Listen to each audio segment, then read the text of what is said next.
Hi welcome to my mini blog. ಇದು Friday blog ಆಗಿರುತ್ತೆ. ಇನ್ನು ಫ್ರೈಡೇ ಟೆಂಪಲ್ಗೆ ಹೋಗೋಣ ಅಂತ ಅಂದ್ಬಿಟ್ಟು ನಮ್ಮ ಮಮ್ಮಿ ಮನೆ ಹತ್ರ ಇರೋ ಸಿದ್ದಪ್ಪಾಜಿ ದೇವಸ್ಥಾನದಲ್ಲಿ ವಾರ್ಷಿಕೋತ್ಸವ ಇತ್ತು ಅಂತ ಅಂದ್ಬಿಟ್ಟು ನಾನು ಅತ್ತೆ ಪಾಪ ಹೊರಟ್ಕೊಂಡ್ವಿ. ಆದರೆ ಹೋಗಿದ್ದೆ ಒಂದಕ್ಕೆ, ಆಗಿದ್ದೆ ಇನ್ನೊಂದು.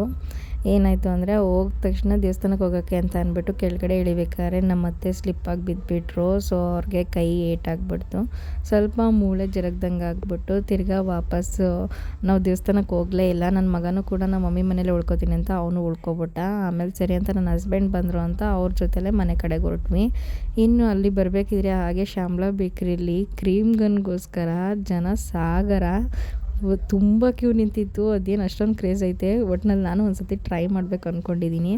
ಆಮೇಲೆ ಯಾವುದೋ ಹಾಸ್ಪಿಟಲ್ ಸಿಕ್ಕಲಿಲ್ಲ. ಮಧ್ಯಾಹ್ನ ಹೋಗ್ಬೇಕಿದ್ರೆ ತುಂಬ ಹುಡುಕಿದ್ವಿ, ಆದರೆ ಎಲ್ಲೂ ಡಾಕ್ಟರ್ ಸಿಕ್ಕಲಿಲ್ಲ. ಆಮೇಲೆ ಸಂಜೆ ಮೇಲೆ 7 ಗಂಟೆ ಮೇಲೆ ಸಿಗ್ತಾರೆ ಡಾಕ್ಟರ್ಸು ಅಂತ ಅಂದ್ಬಿಟ್ಟು ಆಮೇಲೆ ವಿಕ್ರಮ್ ಹಾಸ್ಪಿಟಲ್ ಹತ್ರ ಕರ್ಕೊಂಡೋದ್ವಿ.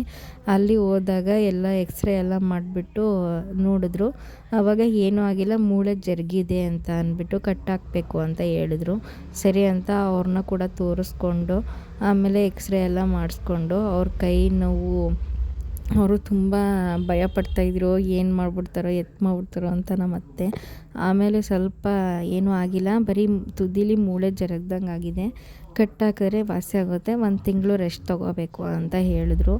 ಆಮೇಲೆ ಸರಿ ಅಂತ ಎಕ್ಸ್ರೇ ಎಲ್ಲ ಮಾಡಿಸ್ಬಿಟ್ಟು ಸ್ಕ್ಯಾನಿಂಗ್ ಅದೆಲ್ಲ ಮಾಡಿಸ್ಕೊಂಡು ಅದರ ರಿಪೋರ್ಟು ಫೈಲೆಲ್ಲ ತಗೊಂಡು ತಿರ್ಗಾ ಟ್ಯಾಬ್ಲೆಟ್ಸ್ ಎಲ್ಲ ತಗೊಂಡು ಇನ್ನು ಆಮೇಲಿಂದ ಮನೆ ಕಡೆಗೆ ಹೊರಟಿದ್ದಾಯಿತು. ಈ ವ್ಲಾಗ್ ಇಷ್ಟ ಆಗಿದ್ರೆ ಲೈಕ್ ಮಾಡಿ, ಕಮೆಂಟ್ ಮಾಡಿ, ಶೇರ್ ಮಾಡಿ. ನನ್ನ ಸಪೋರ್ಟ್ ಮಾಡೋದು ಮರಿಬೇಡಿ. Thank you.